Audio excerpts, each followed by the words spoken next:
Ok. Prontinho, pode iniciar. Boa noite, pessoal. Dando sequência na disciplina Saúde do Adulto, Vacinação e Controle. Hoje é a nossa segunda aula. Vamos começar falando um pouco das hepatites. Aqui, nessa figura, nessa imagem, tem um esquema onde mostra o fígado normal, vermelhinho, rosáceo, rosado, o fígado com hepatite. Começa, então, aqui um processo inflamatório. Veja que ele tem a característica mais amarelada, uma figura típica que a gente vê da pessoa com hepatite. São olhos amarelos, extremamente amarelo, não quer dizer que toda pessoa que tem os olhos amarelos está com hepatite. Em que toda hepatite, o paciente irá ter olhos amarelos. Na evolução da doença, o paciente pode evoluir para uma cirrose, e de uma cirrose pode evoluir para um câncer de fígado, hepatocarcinoma. Uma característica comum também que a gente vê no paciente com cirrose é a famosa barriga d'água, ascite. Aquele paciente que tem um abdômen bem protuberante, tá? E aí tem que fazer a drenagem de líquido do abdômen, né? É um abdômen bem expansivo.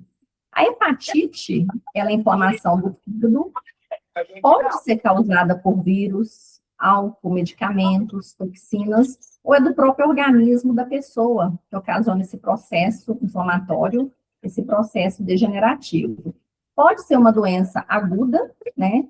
A maior parte da literatura, os autores falam que doença aguda é aquela que é inferior a 30 dias, menos de um mês.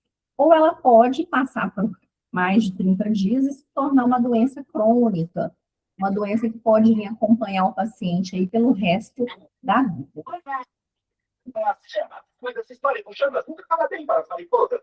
Fígado. Ele é responsável pelo metabolismo dos carboidratos e proteínas, produção da bile, né? Então, aqui juntinho do fígado, nós temos a vesícula biliar. Ele produz a bile, que fica depositada aqui na vesícula biliar.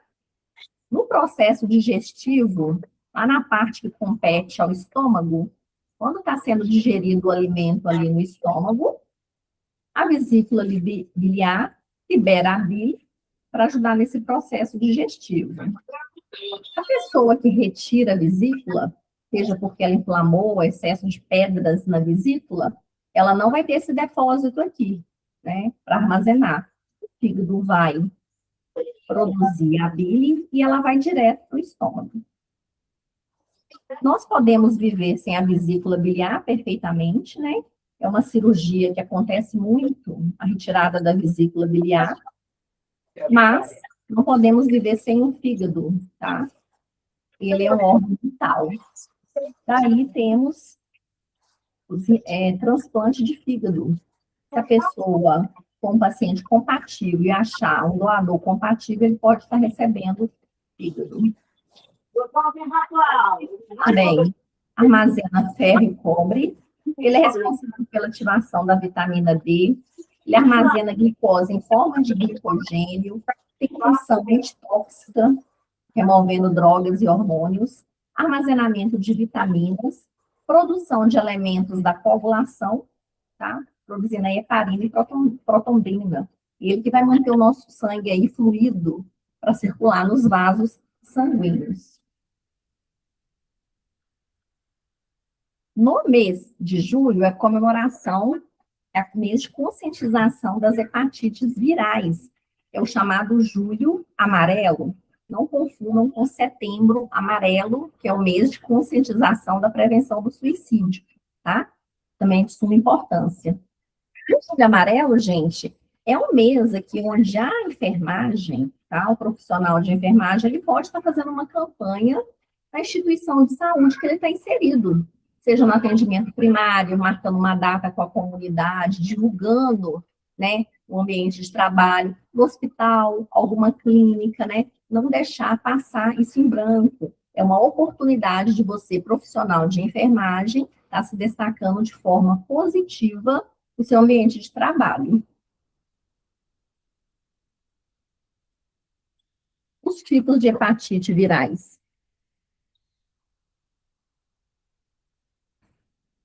A hepatite A, assim como o nome fala, olha só, causada pelo vírus A, AV, AB, HVB, AC, HCV, a hepatite V, HDV ou delta, hepatite E, HEV.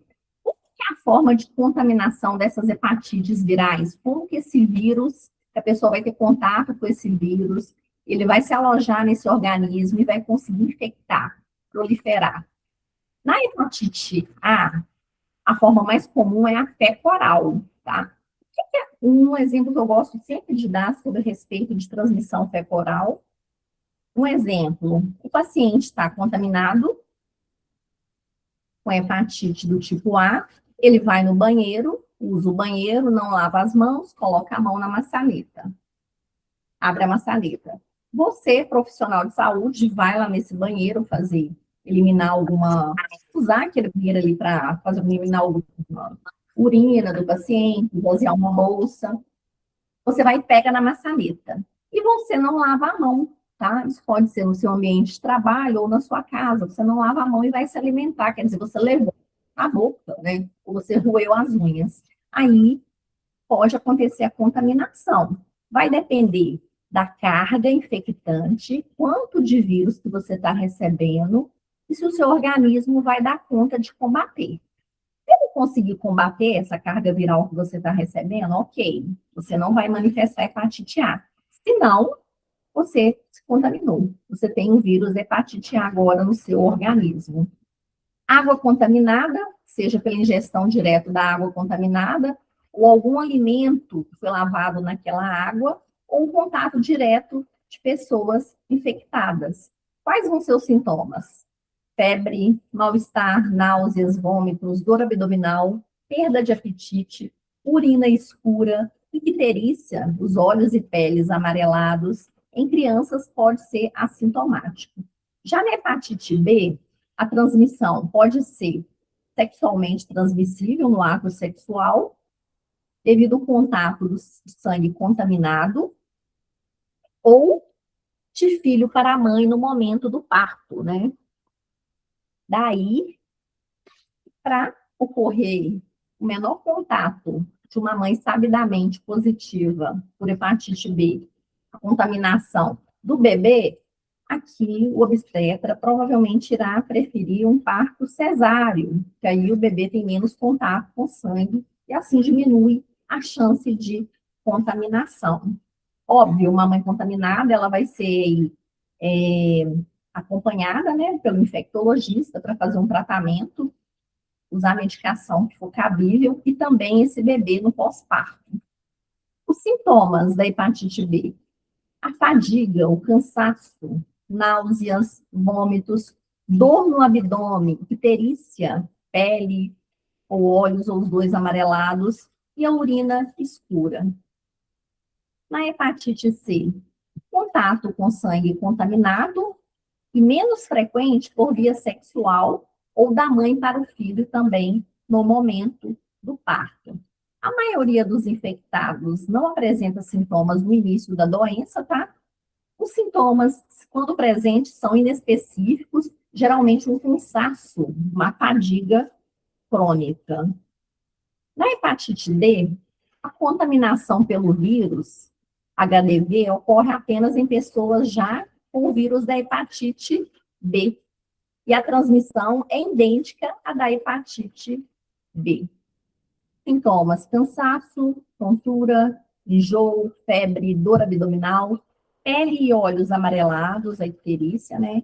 Urina escura e fezes claras. A hepatite E, a transmissão também é fecal-oral, assim como na hepatite A, por consumo de alimentos e água contaminada, ingestão de carne mal cozida ou produtos animais, transfusão de sangue infectado e transmissão vertical, que é a transmissão da mãe para o bebê. transfusão de sangue, o paciente pode se contaminar por causa da janela imunobiológica, né? O que que acontece? Quando a gente adquire uma doença infecto-contagiosa, você vai fazer doação de sangue. Eles fazem uma série de perguntas, né? O seu sangue, você doa o sangue e depois ele é testado. Só que a gente tem uma janela até a doença se manifestar. E às vezes os testes ali não conseguem detectar aquela doença. Por isso, o paciente ele pode adquirir tanto hepatite E, quanto outras doenças, outras patologias, tá? Lógico que a gente não vai falar isso com o paciente, né? As orientações, ela é feita pelo médico, tem um termo de consentimento livre esclarecido que o paciente, às vezes paciente, família assinam, tá? E aí é visto, questão de hemotransfusão, é vista a questão do custo-benefício. Às vezes aquele é o último recurso para a pessoa sobreviver, tá? Então são informações que a gente não divulga para paciente. Sintomas da hepatite E: perda de apetite, mal-estar geral, náuseas, vômitos, febre, dor abdominal, icterícia, prurido. Em gestante pode ser grave, evoluindo para hepatite fulminante e até mesmo a morte. Vacinas. Nós temos disponíveis a vacina protege contra hepatite A e hepatite B.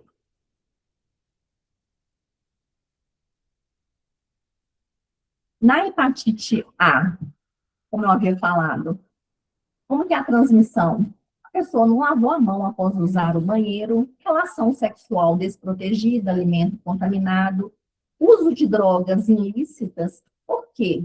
Às vezes há o compartilhamento de seringa, de agulha, né, que pode ter ali partículas de sangue contaminado.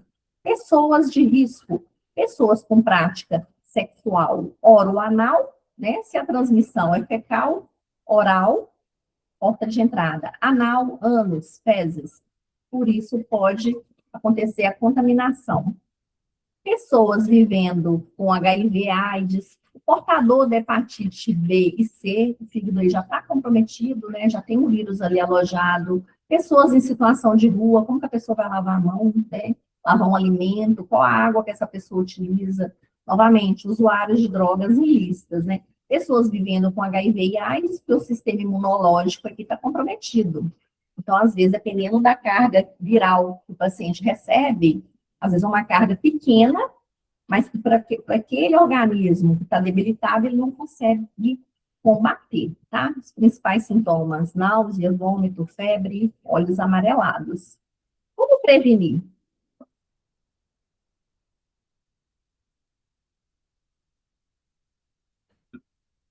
Lavar as mãos com água e sabão após ir ao banheiro, ou trocar fraldas e antes de comer ou preparar alimentos, né? Cuidados básicos de higiene, né?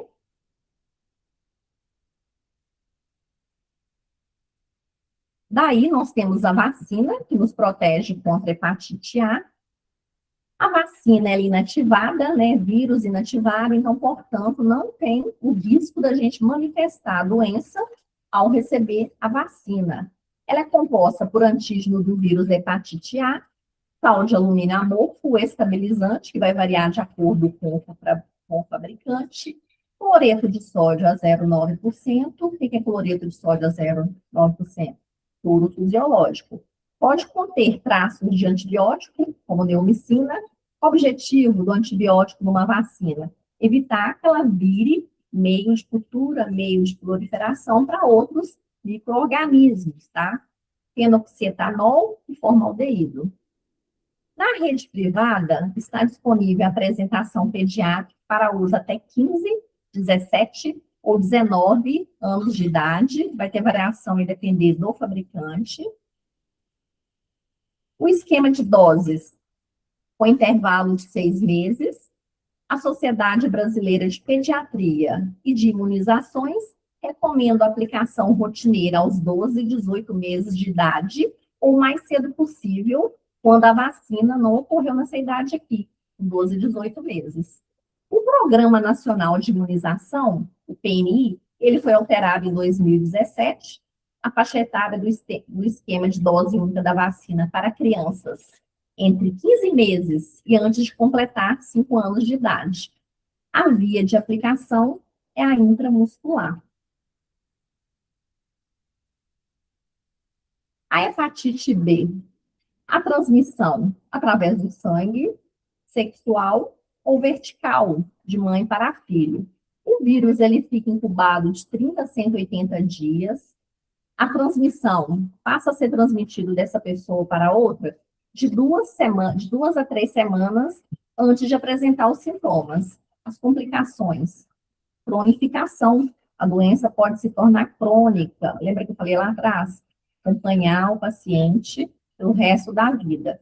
Pode evoluir por uma cirrose, o desenho que eu mostrei lá, ou até mesmo um câncer de fígado. Vai ser um câncer do tipo hepatocelular, nas células hepáticas do fígado. Geralmente ela cursa de forma assintomática, tá? A prevenção é a vacina.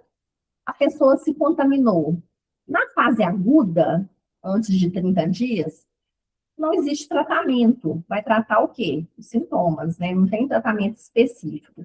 Na fase crônica, deve-se considerar risco de progressão da doença, probabilidade de resposta terapêutica, eventos adversos do tratamento e comorbidades e medicações específicas para o fígado, tá?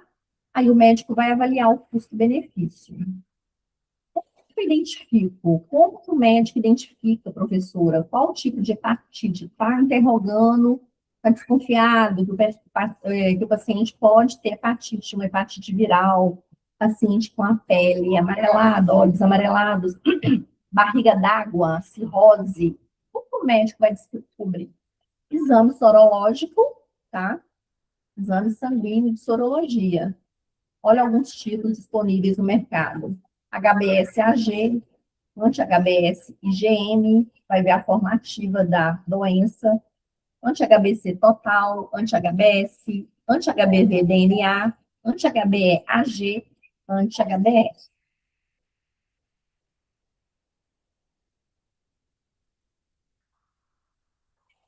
A vacina da hepatite B, disponível para toda a população, independente da idade ou condição de vulnerabilidade, independente se a pessoa está numa situação de risco, onde ela pode se contaminar.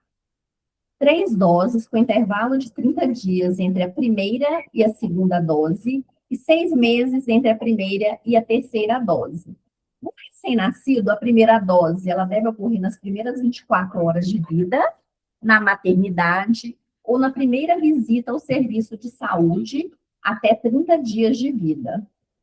Para usuários com 5 anos ou mais, que não tem uma comprovação que tomou essa vacina, 3 doses da vacina da hepatite B, conforme os intervalos estabelecidos. São esses aqui, ó, tá?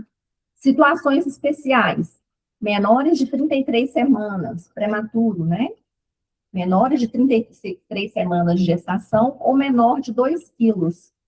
É um recém-nascido a termo, mas que ele pesou menos de 2 quilos. O esquema vai ser de 4 doses, 0. O que significa 0? Ao nascer, né? 1, 2, 6 meses de vida. Administrar a vacina imunoglobulina, preferencialmente nas primeiras 12 horas, no máximo até 7 dias. Em qual caso que o paciente vai receber vacina e imunoglobulina? O que é imunoglobulina? Anticorpos, né? O recém-nascido de mãe portadora da hepatite B. Então, ele vai receber as duas coisas, vacina e imunoglobulina, tá? São tratamento para o recém-nascido, mãe portadora da hepatite B. A hepatite B trata-se também de uma vacina inativada, vírus inativo, não tem risco de manifestar a doença, é composta por proteína da superfície do vírus da hepatite B purificado, hidróxido de alumínio, cloreto de sódio e água para injeção. Você está falando aqui água para injeção, já me vem um alerta. Provavelmente, ele vem na forma de liófilo, um pozinho no frasco, e eu vou ter que fazer o quê? A reconstituição. aspirar água para injeção, ejetar no frasquinho, diluir, para depois ofertar para o cliente. Pode conter fosfato de sódio, fosfato de potássio e borato de sódio. A rede pública utiliza a apresentação multidose, né? Então, frasquinho com mais de uma dose, né? Então, é aquele frasquinho que não vai tirar direto do refrigerador. Quando você chega na unidade de saúde para tomar, ou se você está trabalhando lá, onde que ele fica? Ele fica na caixa térmica, né? Para não abrir o refrigerador o tempo todo, para não cair, aumentar aquela temperatura, mantém na caixa térmica, tá? Contém timerosol, derivado do mercúrio, como conservante. Esquema de doses. Para a vacinação rotineira de crianças, o Programa Nacional de Imunizações, o PNI, adotou o esquema de 4 doses, ao nascimento, que é o 0, né? Aos 2,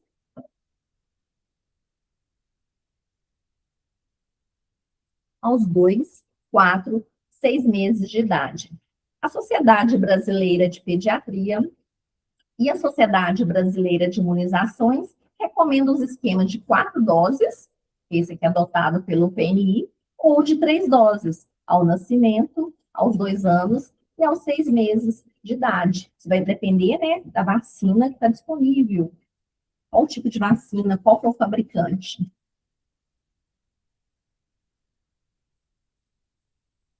Infelizmente, as hepatites C, D e E não possuem vacinas. A hepatite C. A incubação do vírus, ela varia de 15 a 150 dias. Aqui fala pra gente, ó, que é um vírus de RNA, tá? Ela pode ser assintomática ou quando apresenta sintomas, como eu havia falado antes, dor abdominal, fadiga, náusea, vômito, perda de apetite. Geralmente, na fase crônica, você vai apresentar os sintomas, né? Quando já passou aí de 30 dias. O diagnóstico são esses exames sorológicos, esses 2 disponíveis aqui, né? RC, RCV, RNA e o anti-HCV. Volto a reforçar aqui que não tem a vacina. Ela é contagiosa e a transmissão, ela inicia-se de 1 semana antes dos primeiros sintomas.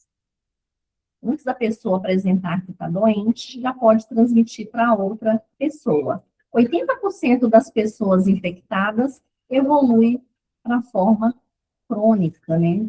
Vai ter essa doença aí provavelmente o resto da vida. Todas as hepatites virais, olha que interessante, devem ser obrigatórias, não está escrito aqui, mas fazem parte da lista de doenças de agravos, de doenças de notificação compulsória, né? Bom, lembrando aqui o que é isso. Nós temos uma lista de doenças de agravo, de situações, onde o serviço de saúde, a instituição de saúde, seja privada, pública, filantrópica, seja hospital, clínicas, lá no atendimento primário, nas UBSs, no atendimento secundário, centro de especialidades, se deparou com um caso suspeito ou confirmado de alguma hepatite viral, tem que ser notificado, né? Então, tem um impresso que fica disponível no site do SUS, que você pode deixar ele impresso ou salvo na tela, né? É bom você ter essa listinha lá colocada em algum lugar, ou na tela do computador, impresso, para você não esquecer, para de vez em quando você está dando uma olhadinha lá para listar, para lembrar o médico, olha, tem que preencher essa notificação. Porque essas doenças, tem que ser repassado esses casos para o município, tá? Para a vigilância municipal, eles vão acompanhar esse paciente, vão ver qual é a evolução desse paciente. Além de ver se o paciente está recebendo um tratamento adequado, qual que é o objetivo principal da vigilância municipal em relação a pacientes, casos suspeitos? Vamos dizer que os pacientes confirmou-se, né? Os que descartaram, ok, mas algum caso que foi confirmado de alguma hepatite viral. Qual que é o objetivo? Né?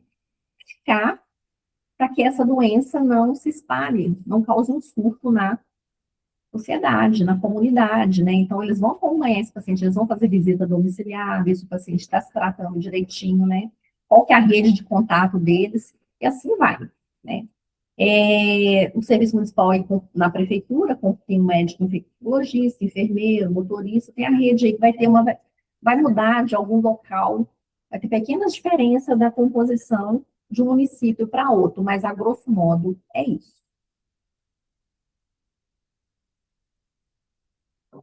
Daí,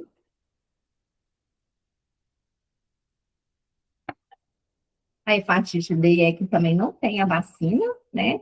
Tá aqui uma repetição daquele quadro anterior que eu mostrei para vocês, mostra o vírus, a forma de contaminação e os sintomas.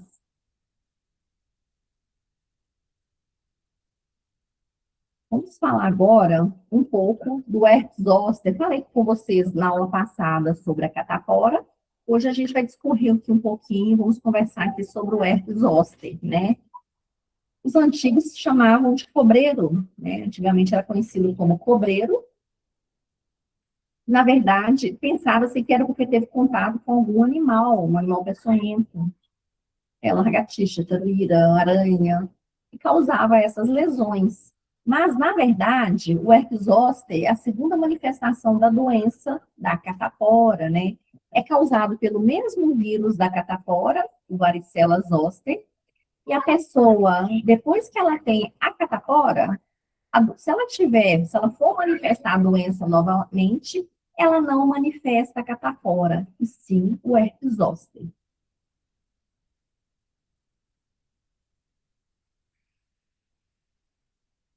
A catapora é o resultado da primeira infecção pelo vírus varicela zoster. A partir da segunda infecção, quem aparece é o herpes zoster. Então, a catapora, hoje já tem disponível a vacina da catapora, né, desde esse ano que é disponível na rede pública. Então, hoje não é comum a gente ver, logicamente, muita criança contaminada com catapora, manifestava essa doença, né, porque já tem a vacina e tem a vacina disponível no SUS, né. Mas, antigamente, algumas pessoas, não sei se algumas pessoas aqui pegaram essa época, era comum criança ter catapora, né?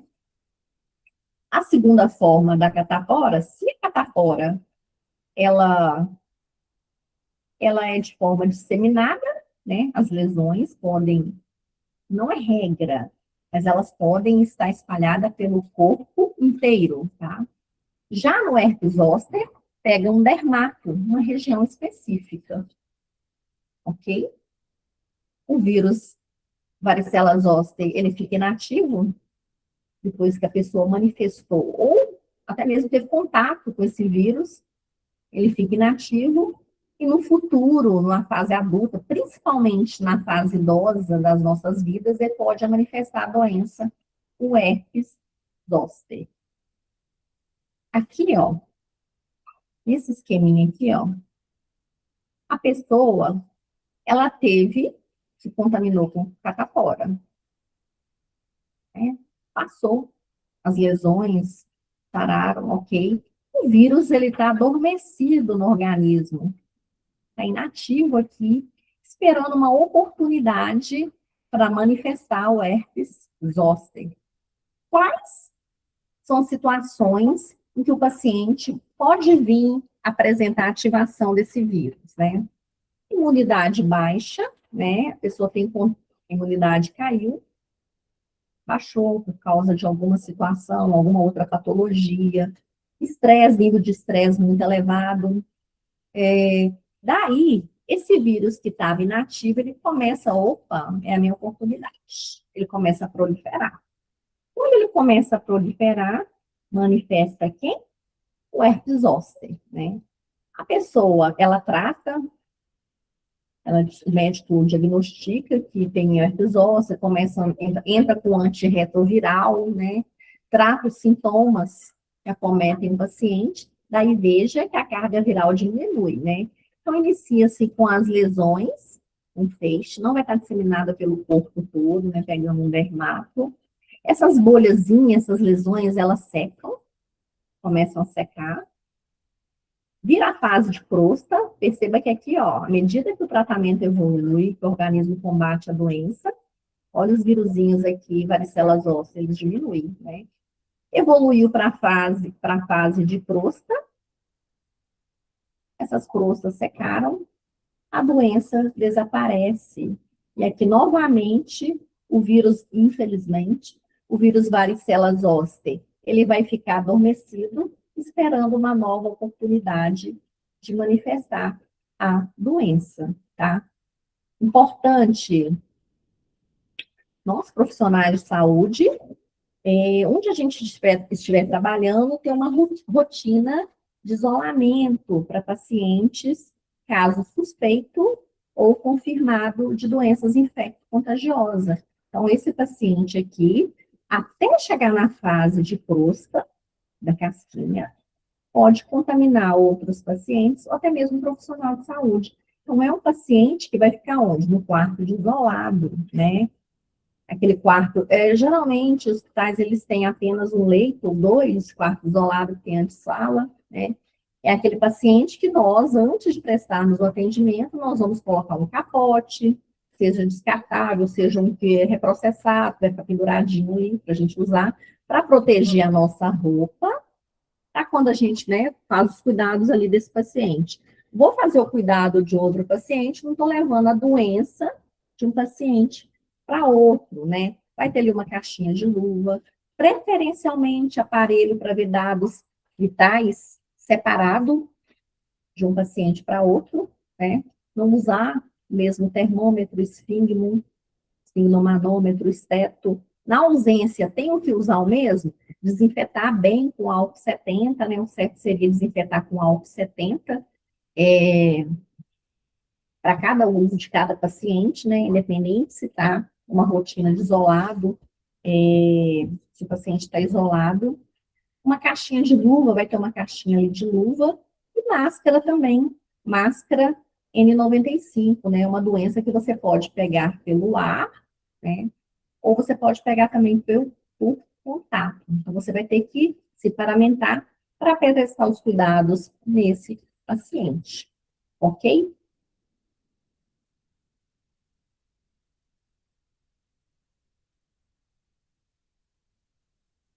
Daí, olha que interessante.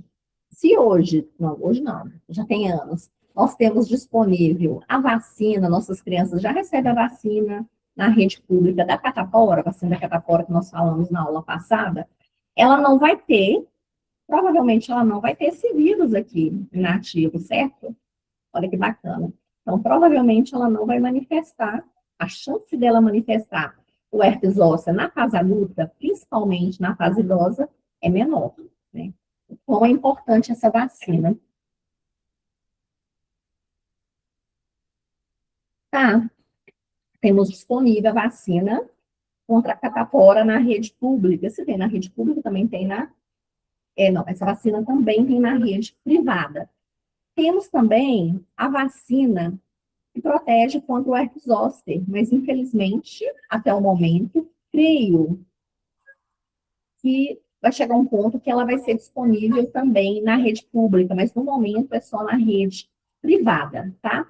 A vacina que protege contra o herpes zoster é uma vacina composta por vírus vivo atenuado, do varicela zoster, da cepa Oca-Merck, tem sacarose, gelatina, ureia, cloreto de sódio, levoglutamato, glutamato de sódio monohidratado, fosfato de sódio de básico, fosfato de potássio monobásico, cloreto de potássio, traços de neomicina, né?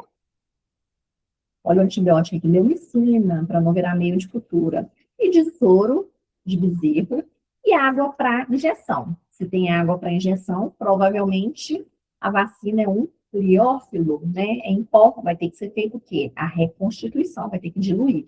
Não contém conservantes, a indicação, ela está licenciada para pessoas com 50 anos ou mais, ela é recomendada para maiores de 60 anos, no esquema de 2 doses, tá? E é uma vacina somente da rede privada, e é uma vacina cara, tá? A dose, cada dose, ela gira em torno de 600, podendo chegar até R$ 1.000 por dose. O local de aplicação é o subcutâneo e é aplicada, por enquanto, somente na rede privada. Dúvidas, pessoal?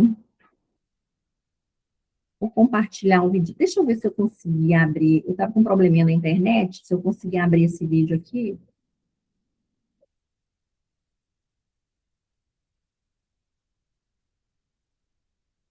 A minha internet não estava abrindo.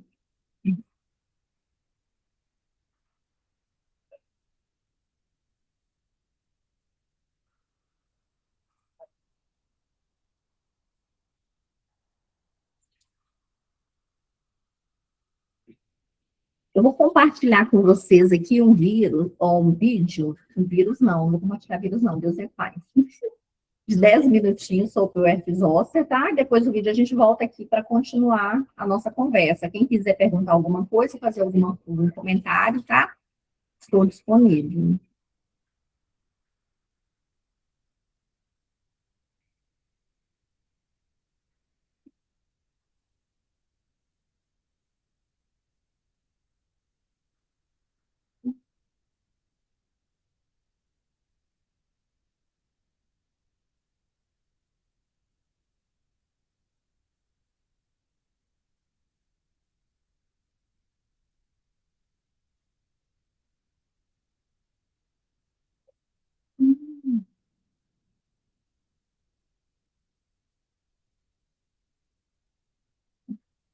Infância. Você deve ter ficado com o corpo todo coçando e cheio de manchas vermelhas. Mas tudo bem, né? Porque a catapora é uma daquelas doenças que a gente pega uma vez na vida pra nunca mais, certo?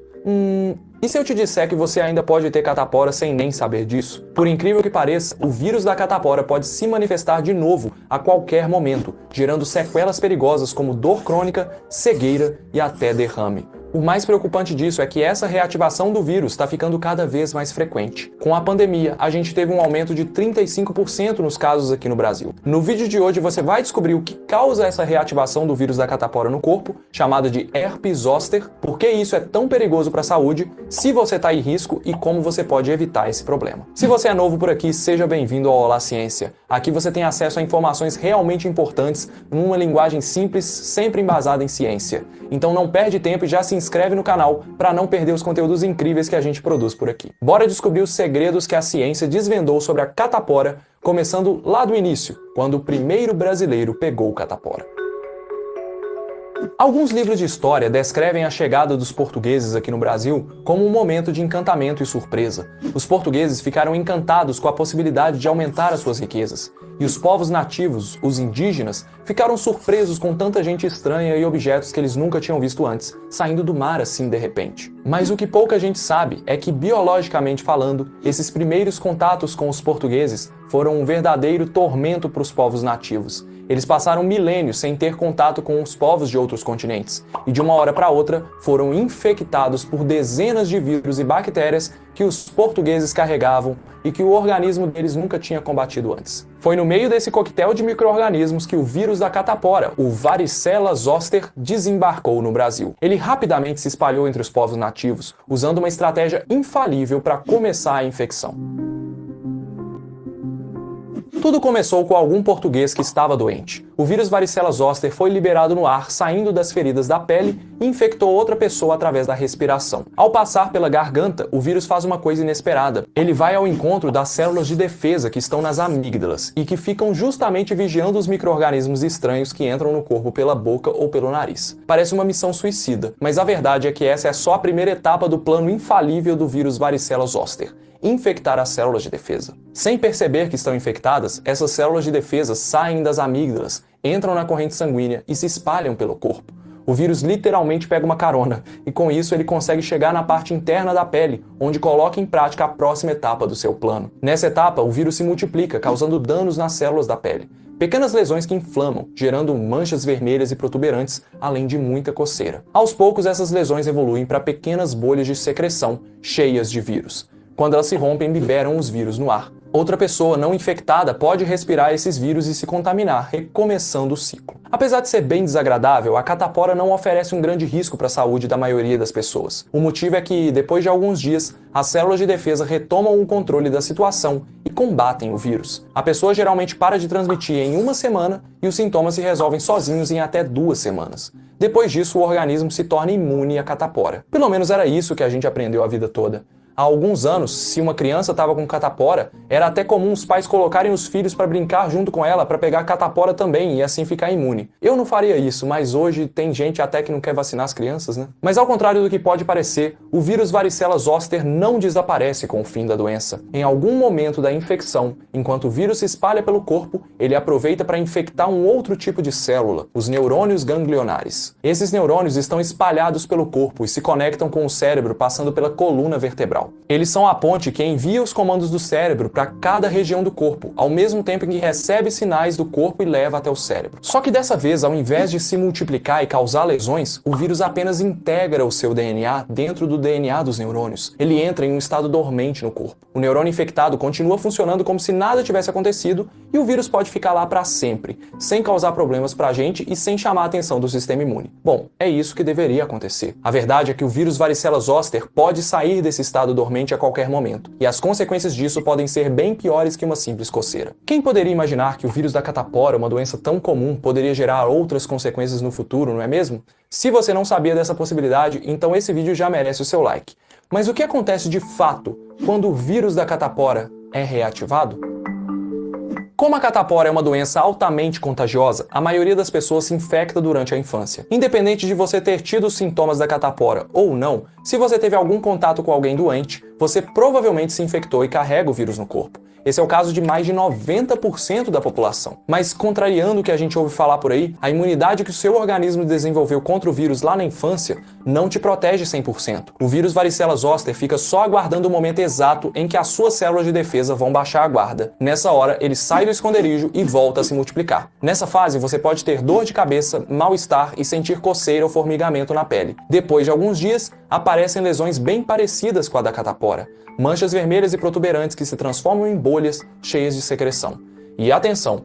Mais uma vez, essas lesões ajudam na transmissão do vírus, infectando principalmente crianças que nunca tiveram contato com ele. A diferença é que as lesões não se espalham pelo corpo todo. Elas geralmente se concentram em um único lado do corpo e podem aparecer na barriga, nas costas, nas pernas, nas mãos. Elas podem seguir o caminho dos nervos que continham os neurônios onde o vírus estava alojado, formando uma linha de bolhas nas costas. Pelo menos foi assim que aconteceu comigo. A parte ruim é que elas geram uma dor intensa que piora quando você tenta fazer movimentos simples, como se vestir, levantar o braço ou virar na cama à noite. É sério, é uma dor horrível. O que eu acabei de descrever aqui não é catapora, apesar de ser causado pelo mesmo vírus. É uma outra doença chamada de herpes zoster.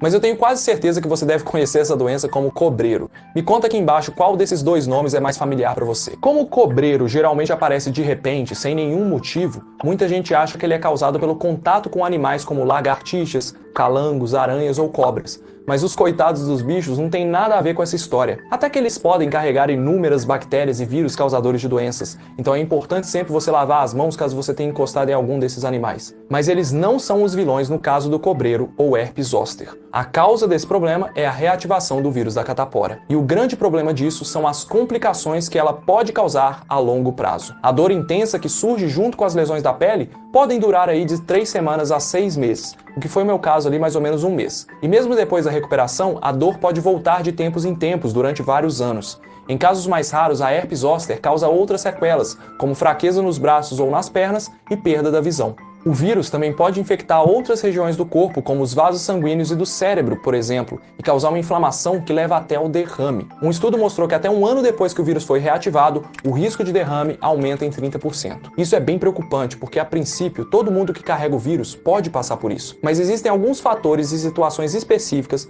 que aumentam o risco de acontecer essa reativação. Então fica atento aí que eu já vou te contar para ver se você se identifica com alguns deles. Antes eu quero te pedir de novo o seu like para valorizar a divulgação científica e te pedir para se inscrever no canal para fazer esse vídeo chegar em mais pessoas. Vamos lá? Herpes zoster. Quem está em risco?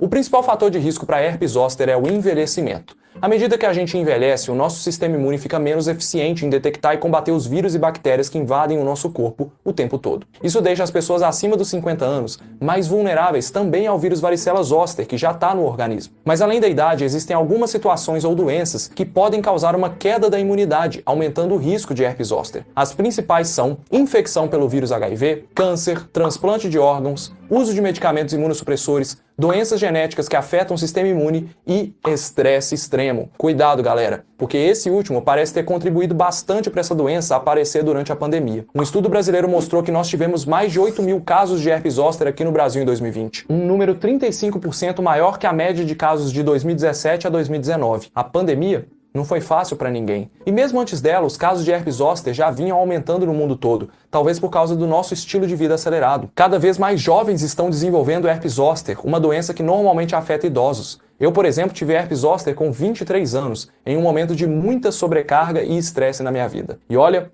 eu posso te falar de novo, não é fácil. Mas para você não dizer que eu só falo de coisa ruim, vamos para as boas notícias. Vamos falar sobre como você pode se proteger da herpes zoster.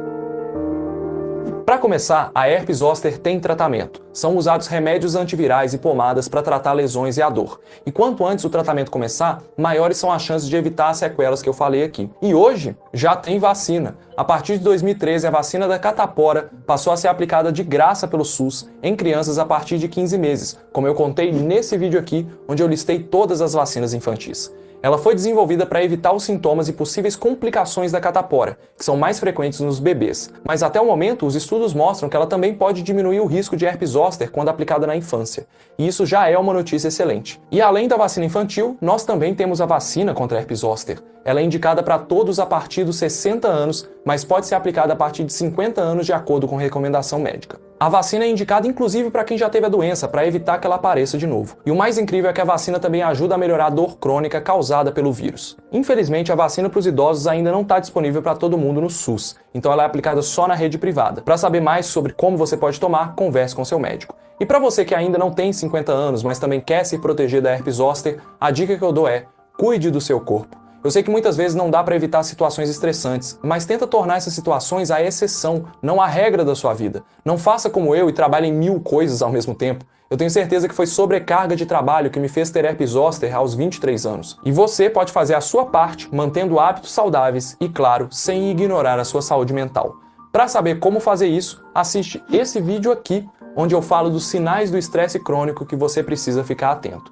Ou então, se você estiver interessado em outro assunto, assiste esse vídeo que o YouTube te recomendou. Um grande abraço e eu te vejo no próximo vídeo. Tchau!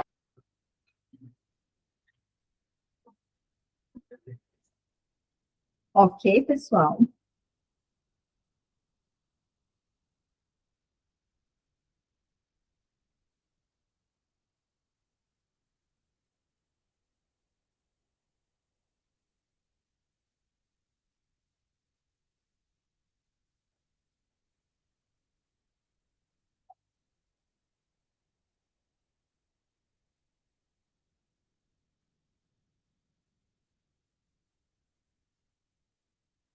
Vou voltar aqui o slide.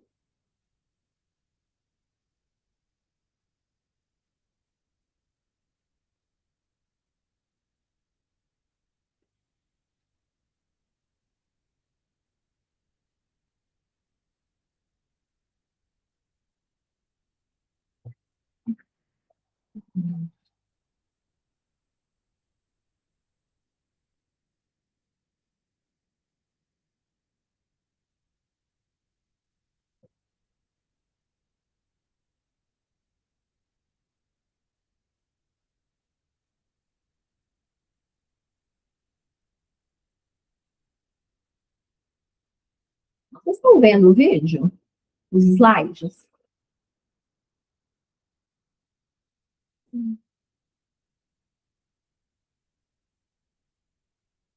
Ok, estão vendo. Ah, então tá bom. Certo.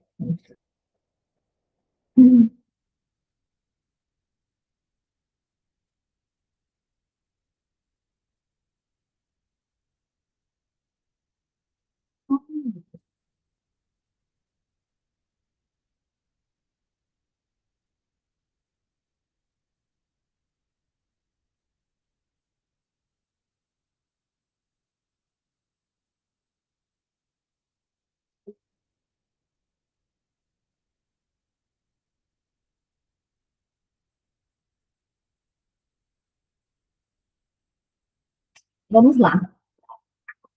Vamos falar agora sobre o Haemophilus influenza do tipo B, Bacteria Haemophilus a IB, né?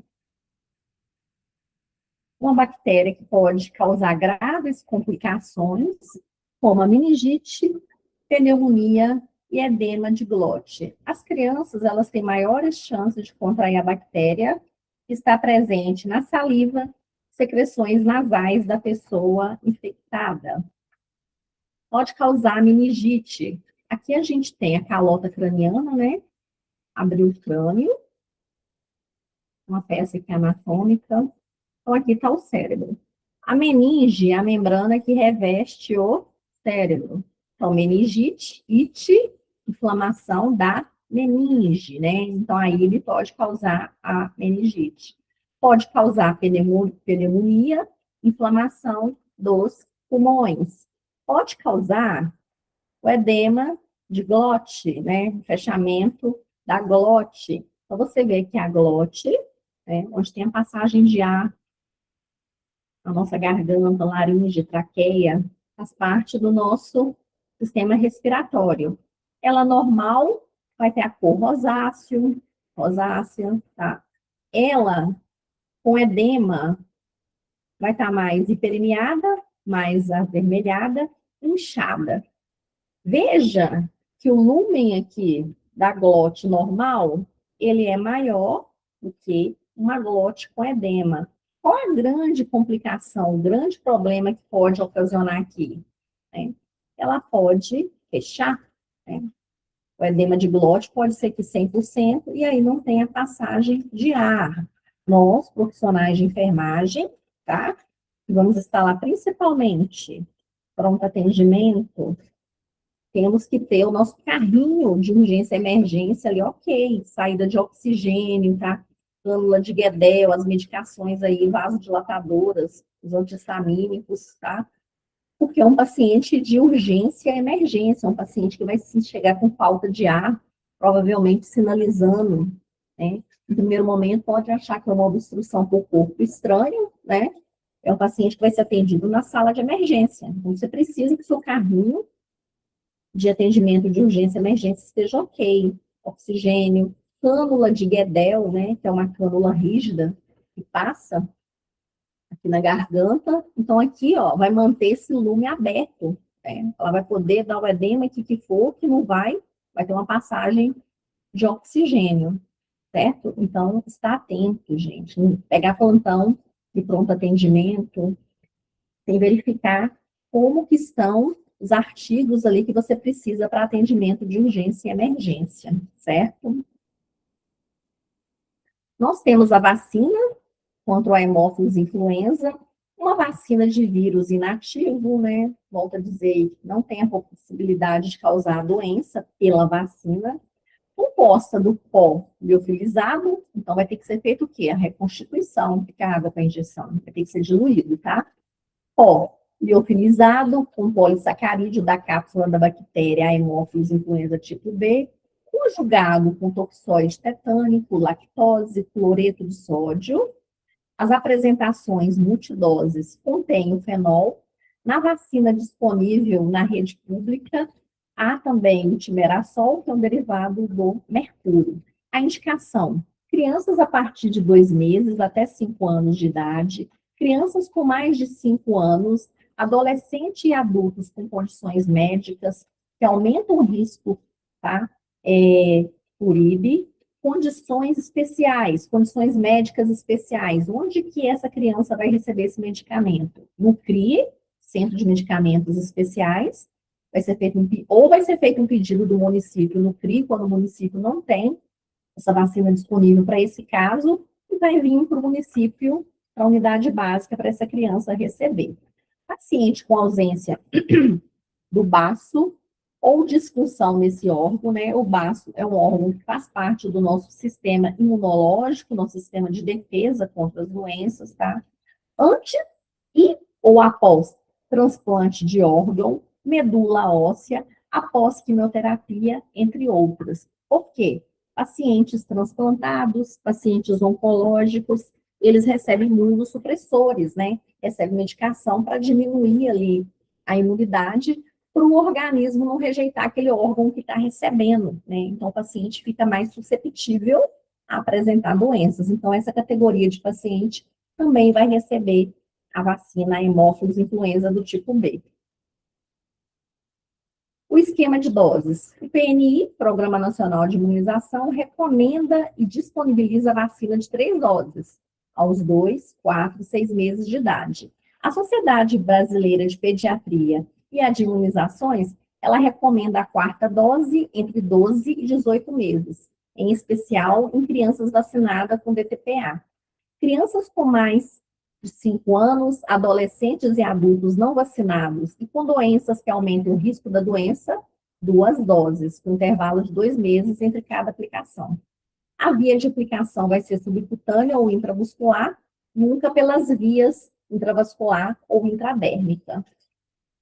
Onde pode ser encontrada?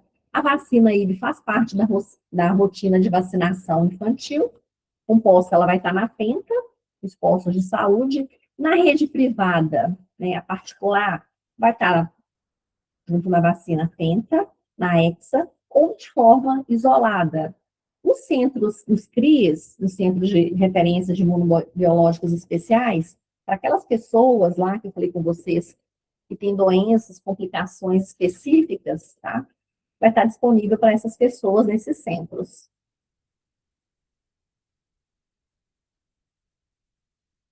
Falando agora um pouco do HPV, tá? Do papilomavírus humano. Vírus HPV, a gente tem mais de 200 tipos, tá? É um dos agentes infecciosos mais comum no humano. Ele pode infectar a pele, causando uma variedade de condições, verruga ou até mesmo cânceres. O câncer, é o nosso objeto de estudo aqui de maior interesse, o câncer de colo de útero, câncer anal, o câncer orofaríngeo, são, na sua grande maioria, causados pelo vírus do HPV.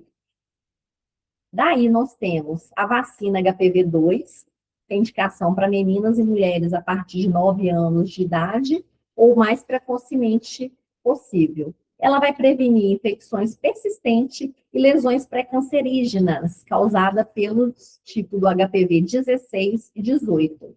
É indicado para prevenção do câncer de colo de útero. É uma vacina inativada, portanto, não tem como causar a doença. É composta pelas proteínas LU do papilomavírus humano, do tipo 16 e 18, 3-odessacil 4, monofosforil lipídico. AMPL, alumínio, cloreto de sódio, fosfato de sódio, monobásico de hidratado e a água para injeção. Então, vai ser reconstituída. Esses nomes estranhos aqui, né, são componentes químicos lá da tabela periódica em química, tá? De química. São recomendadas 3 doses.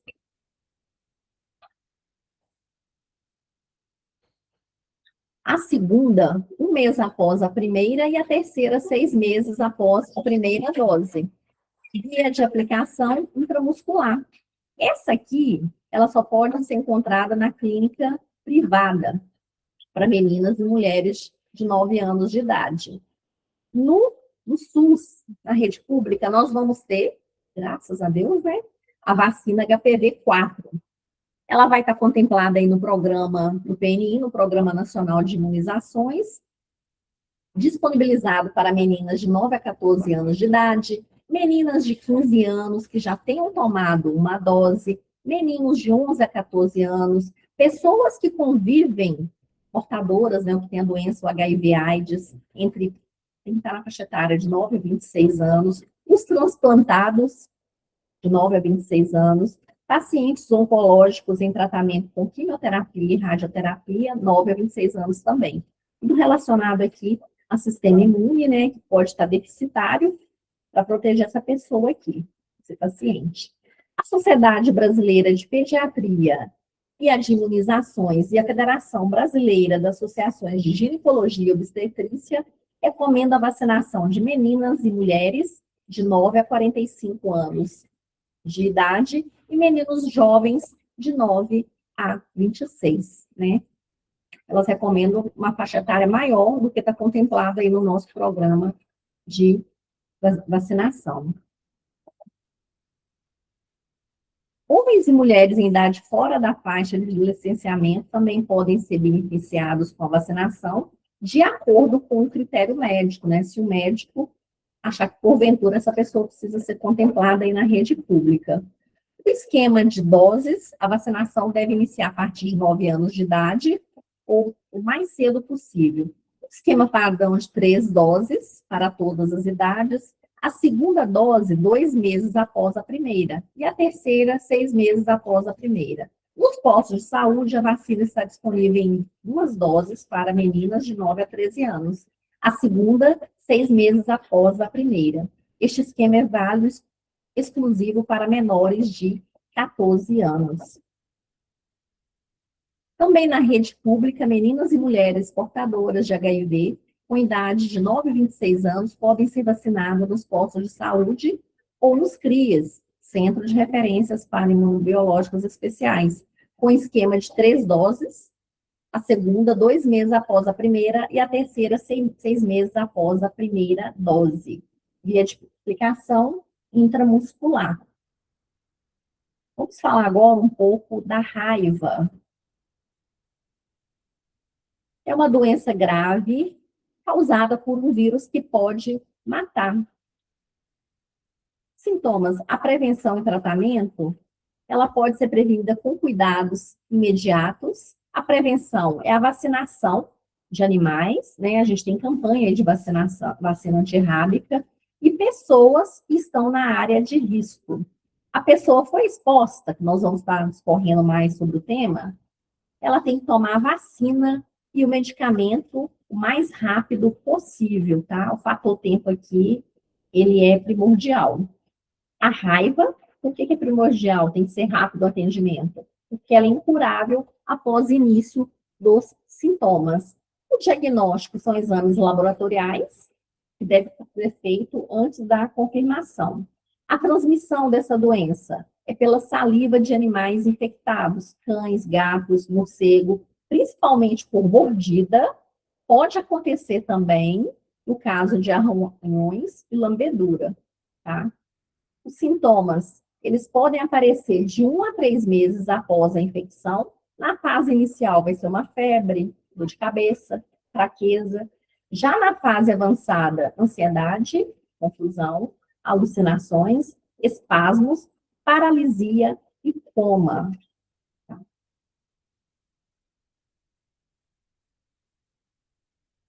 Imunobiológicos contra a raiva e a vacina. Nós temos a vacina antirrábica, temos o soro ou as imunoglobulinas também disponível para tratamento.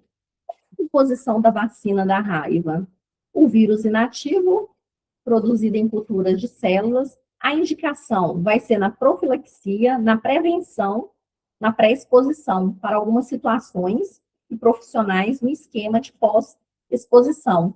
Então, aquela pessoa que tem risco, né, que o médico vê que a pessoa tem risco de se contaminar, e aquela pessoa que entra naqueles critérios de uma possível contaminação com o animal, por mordedura, que foi falado antes, mordedura, arranhadura, lambedura. Os eventos adversos da vacina. Pode ter dor, prurido, edema, tá? Eventos adversos gerais, febre, mal-estar, e raramente pode ter hipersensibilidade a algum componente da dose. Aqui vem falando a via de administração, que vai ser intramuscular. Questão de dosagem vai ser de acordo com o laboratório que produziu. Não há contraindicação. Aqui, gente, eu trouxe um fluxo para a gente entender melhor como que funciona esse atendimento da vítima, né? Que teve um contato, uma possível contaminação, tá? Esse esquema aqui do estado do Ceará. Então, o que acontece? A pessoa foi mordida ou arranhada por um cão, um gato, teve contato com um morcego, né? A primeira ação que a pessoa deve ter é lavar o local agredido com água e sabão. Procurar atendimento na unidade básica de saúde ou serviço de pronto atendimento. Nós que estamos lá no atendimento, temos que ter esse esquema, esse fluxo bem descrito, né?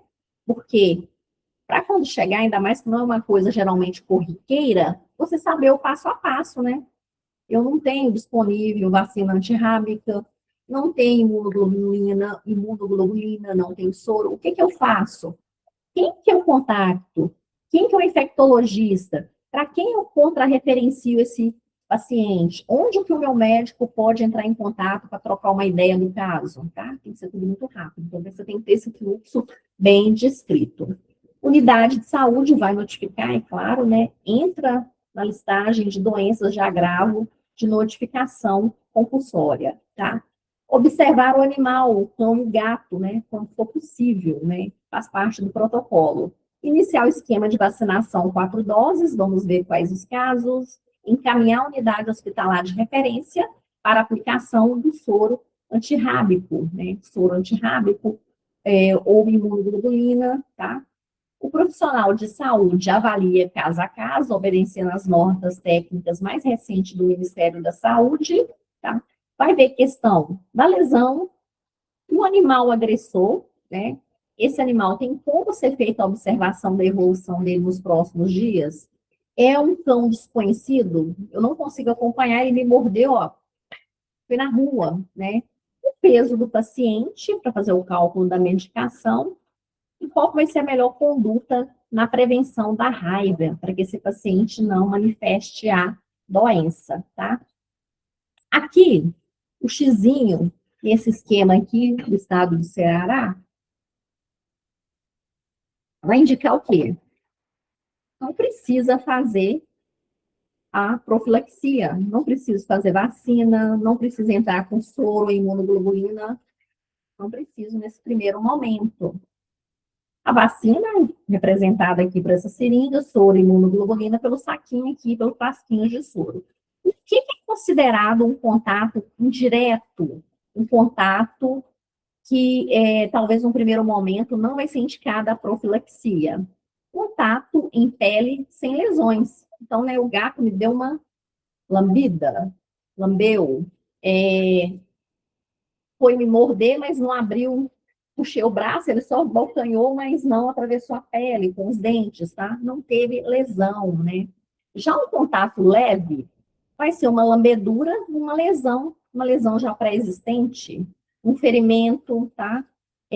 Superficial, um tronco ou um membro, sem ser mãos e pés. Grave vai ser um ferimento em mucosa, cabeça, mãos, pés, vários ferimentos, foi mordido várias vezes, lesões extensas em qualquer região do corpo, lambeduras em lesões profundas ou de mucosa, mesmo que esteja intacta. Então, vamos lá. O cão e o gato. O cão e o gato. É possível de observação? Foi um cão ou um gato do vizinho, né?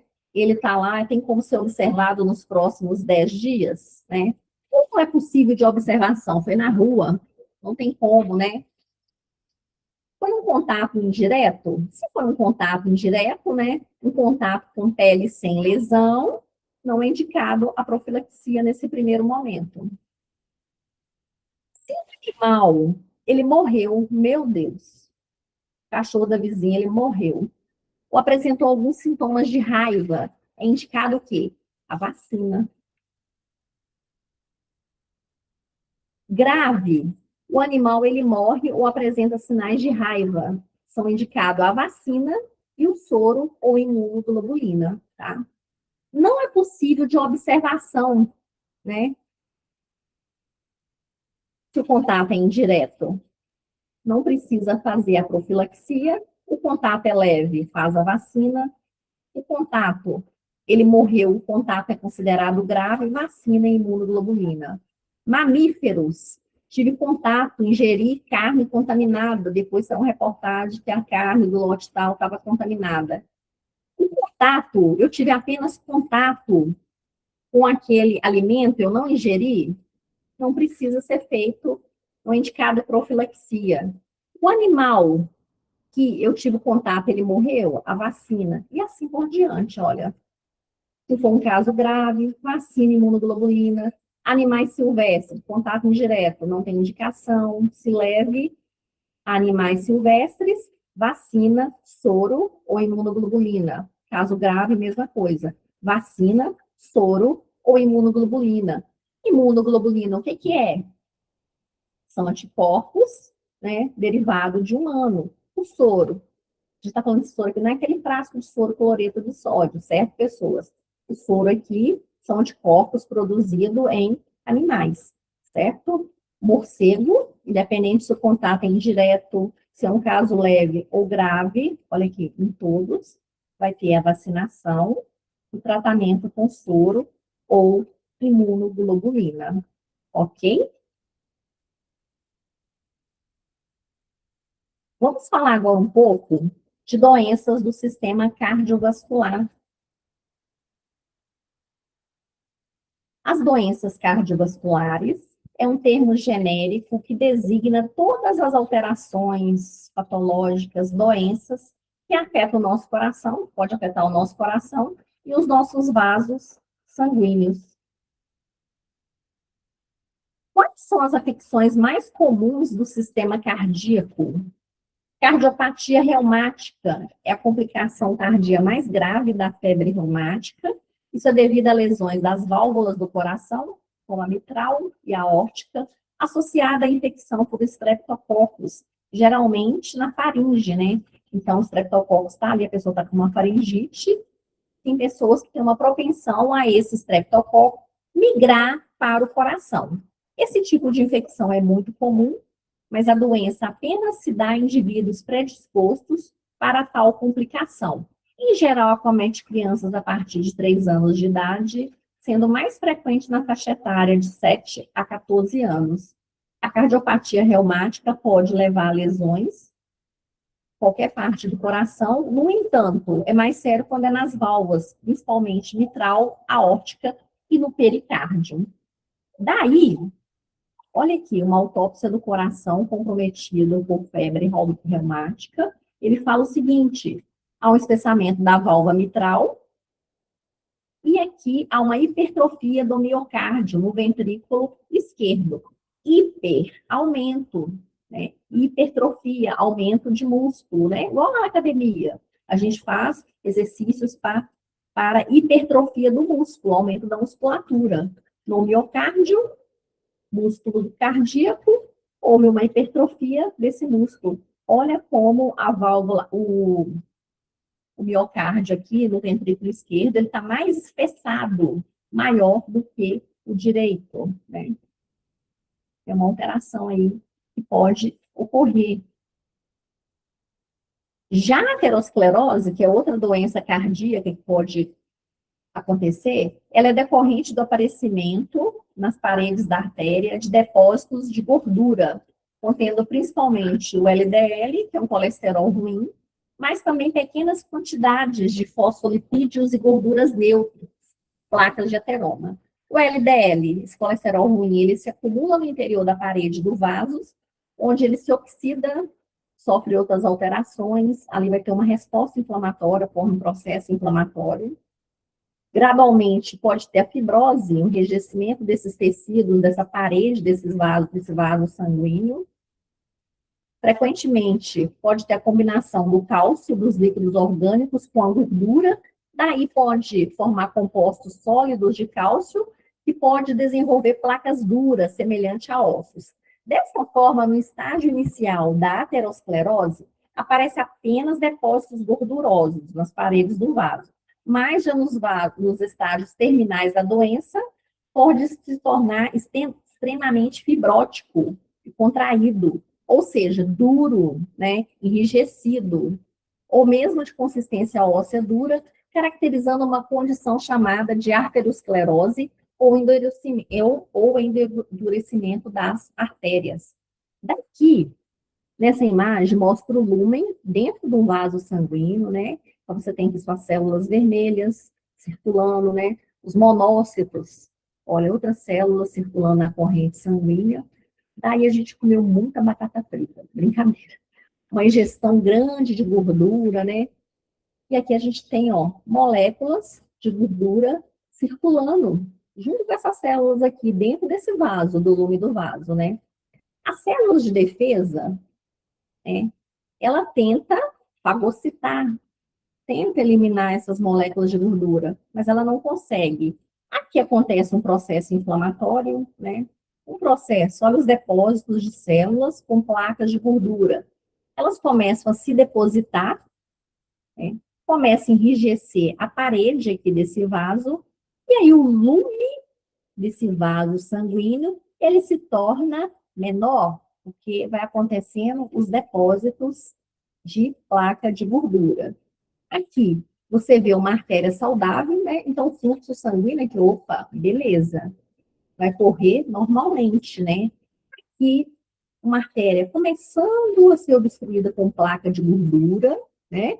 Pequenininha, e aqui ela já está aumentada. Daí, gente, esse paciente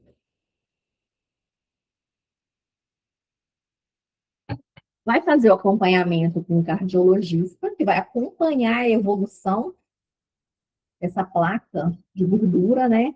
Se precisa ser retirada, né? Dependendo, tem que fazer a cirurgia, extrai essa partícula aqui, essa placa de gordura. Lembra que nós falamos agora há pouco? Se tem um enrijecimento, a fibrose dessa parte do vaso, tem que ser cortado, né? Tem que ser feita a dissecção, o corte da parte enrijecida, da parte da fibrosa, não tem maleabilidade, compromete a circulação sanguínea, tem que ser retirado esse pedaço e feita a ligação das extremidades novamente do vaso, né? E aí, pensando que a gente tem vasos distribuídos por todo o nosso corpo, né? Muito comum, paciente com carótida obstruída, né? Aí o cardiologista, ele faz um acompanhamento, às vezes o paciente tem idade extrema, às vezes ele usa, no primeiro momento, um anticoagulante para enralecer, deixar o sangue mais fluidificado, para ele passar sem problema, né? Esse vaso calibroso.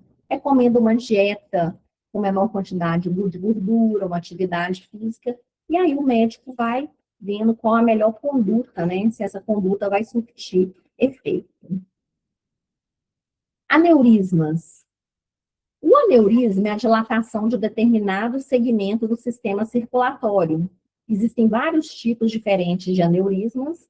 O aneurisma pode estar presente desde o nascimento, aí é congênito, né? A pessoa já nasceu, ou pode desenvolver mais tarde, como depois que o vaso sanguíneo é lesionado. Aneurismas arteriais são dilatações localizadas nas artérias. Essas dilatações podem ocorrer em qualquer artéria do corpo, mas são mais comuns em algumas. Pode afetar as artérias do coração e mais raramente veias, e pode ser provocados pela aterosclerose, algumas provavelmente congênita, como as cerebrais. Daqui, olha o vaso sanguíneo. Uma aorta normal, uma com aneurisma.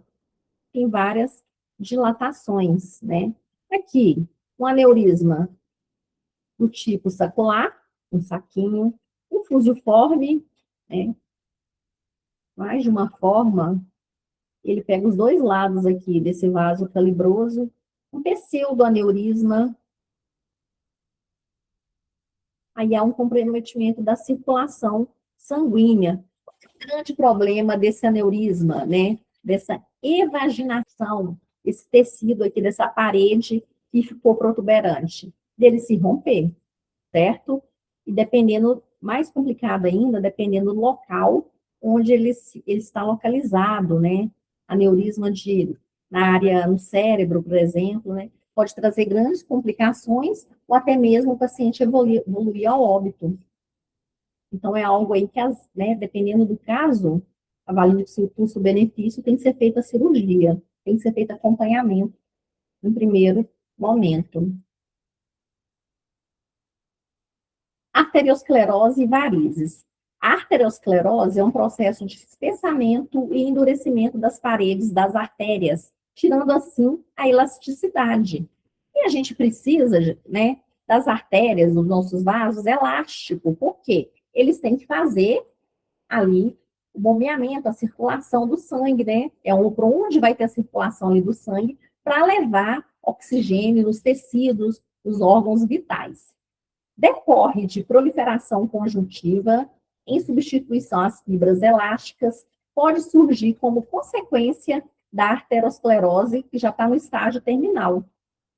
As varizes, elas são as dilatações e alongamento das veias, podem ocorrer nos membros inferiores, Na região anorretal, lá no ânus, né, que são as hemorroidas, também é um tipo de varizes, né? Há uma evaginação ali do tecido ao redor, das proximidades. No esôfago também pode ocorrer varizes esofágicas, em caso de cirrose hepática, que nós falamos hoje, e também no caso da esquistossomose, né? Aqui é exemplo de varizes, uma veia normal, onde o fluxo sanguíneo não está comprometido, e uma veia varicosa.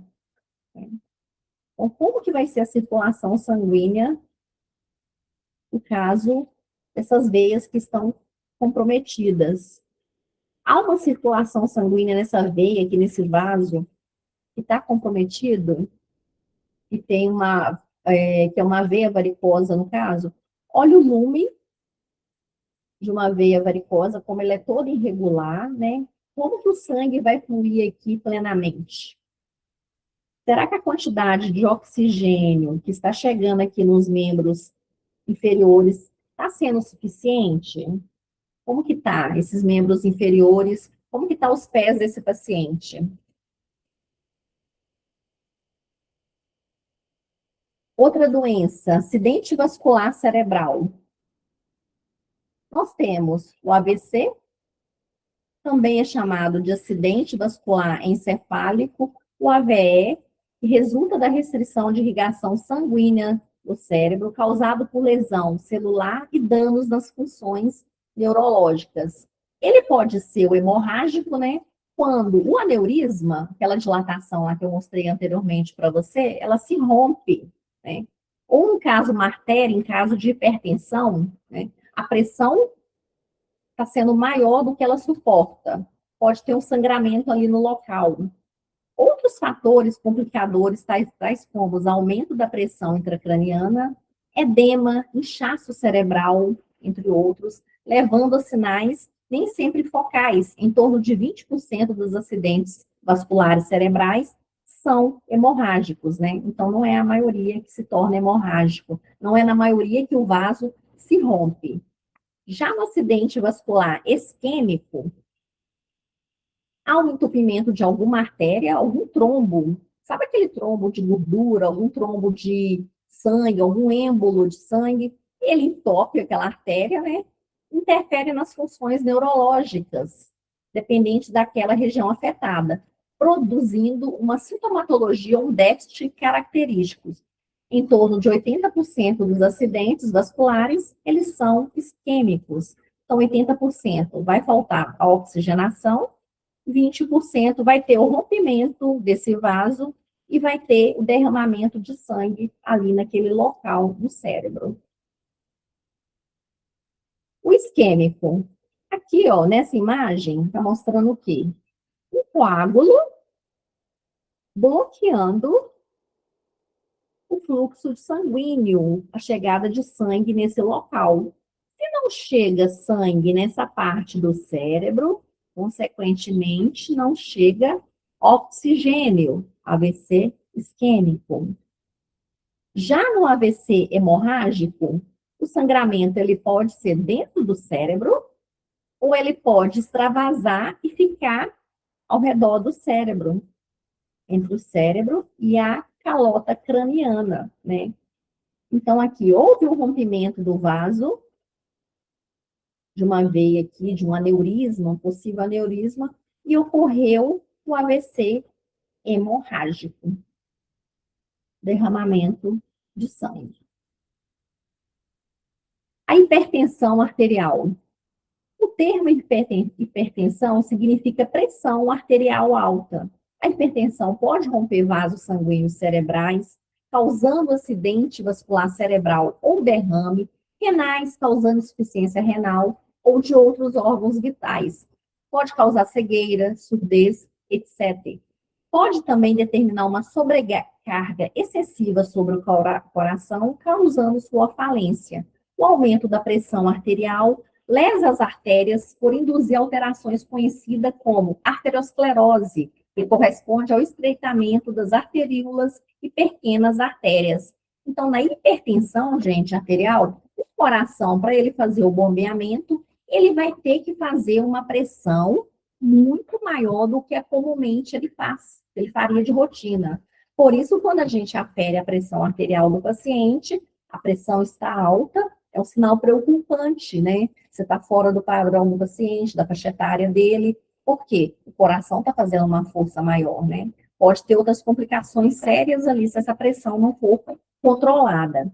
A pressão arterial, ela contribui também para agravar a arteriosclerose. Por outro lado, sobrecarrega o ventrículo esquerdo, né? O espaço lá no coração, a abertura do coração. Ele tem que fazer mais força para bombear o sangue. O conceito mais moderno e aceito de hipertensão defende que a doença não tem uma única origem, mas é o fruto da associação de vários fatores, alguns deles incontroláveis. Hereditariedade, né? De família, né? Meu pai é cardiopata, né? Tem pressão congênita, elevada congênita relacionada à família. Raça, sexo, idade.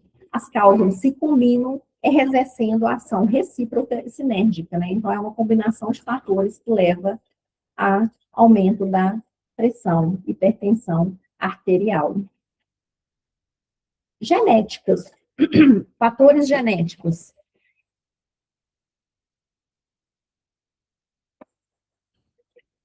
Podem predispor à hipertensão. O sexo. Os homens têm mais propensão à pressão alta do que as mulheres antes da menopausa. Depois que a gente entra na menopausa, a gente empata com os homens, tá? Ou fica tendo uma chance maior do que eles de ter pressão alta. Etnia ou raça incide mais e de forma mais severa sobre os negros.